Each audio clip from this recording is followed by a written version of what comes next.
The House of Delegates passed a bill yesterday that has sparked debate between business and labor groups over where free speech ends and coercion begins in the workplace. The Worker Freedom Act allows employees to opt out of employer-sponsored meetings on politics or unions. Supporters argue the measure specifically targets attempts to threaten or intimidate workers. House Majority Whip Mike Caputo spoke in favor of the bill yesterday. In his day job, he works for the United Mine Workers Union.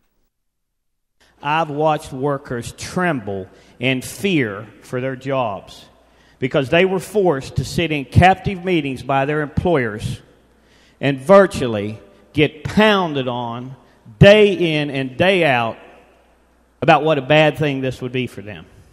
Opponents warn the bill could stymie efforts to improve the state's economy. 33 delegates voted against the bill, including some Democrats, like Fayette County Delegate John Pino, who's a contractor. What I'm afraid is happening here today is that we're hitting indeed a lot of wonderful, great businesses in this great state of West Virginia who treat their workers fairly, who want nothing but the best for their workers, and it shows in as much as they give them all they can, but yet we've got a target in our sight and the gun is about to go off. If successful, the bill would be the first such measure approved on the state level. Scott Fenn has taken a closer look at the issues surrounding this bill and has this report. Heather Whitfield prepares the meals for patients at St. Mary's Hospital in Huntington. Last year, she was part of a labor organizing effort there. She says she and other employees were called into meetings where management berated the union. The organizing effort failed. People are scared, and when you take people that you work for and they're paying, all of your electric and all of your food and all, everything that you've got, and you're in Huntington, West Virginia, and it's a good job, and there isn't a lot of those around.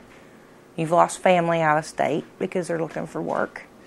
That makes any opinion they have that much stronger to you because they can take the food right off your table.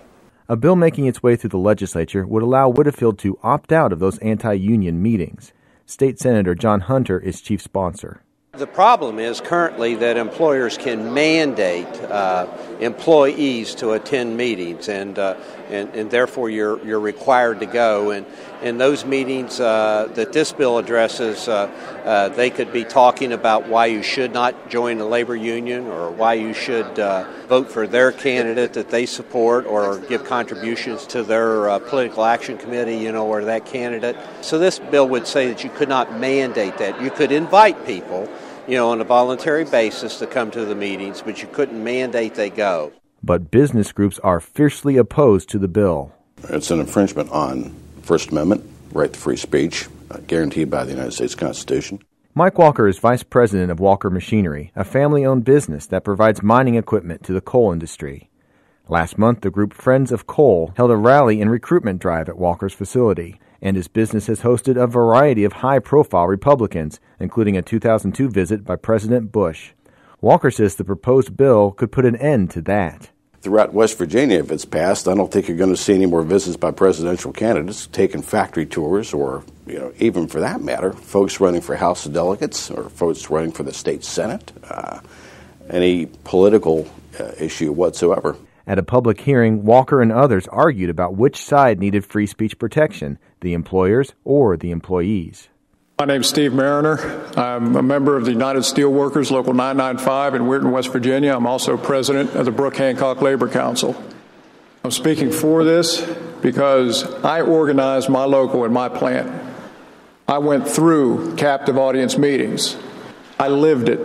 What we're talking about doing here is to censor free speech by employers, and I think that is bad business for West Virginia.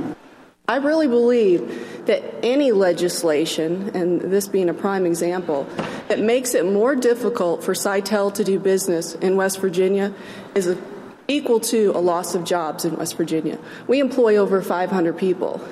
That's a lot of jobs. But literally, we could flip a switch, send all of those jobs to one of our other locations.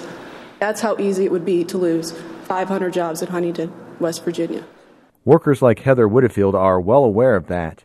She says West Virginia employers take advantage of the lack of good-paying jobs to intimidate workers. I want to stay here on the creek with my family.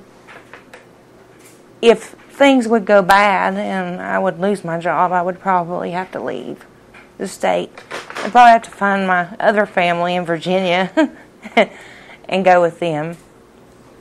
There ain't no place like home, and this is where I want to be. I don't want to be at St. Mary's. I want to be paid what I'm worth with no retaliation. West Virginia could become the first state to pass such a bill. The New Jersey legislature passed a similar bill in 2006, but it only covered speech about religion and politics, not unions. For West Virginia Public Broadcasting, I'm Scott Finn in Charleston.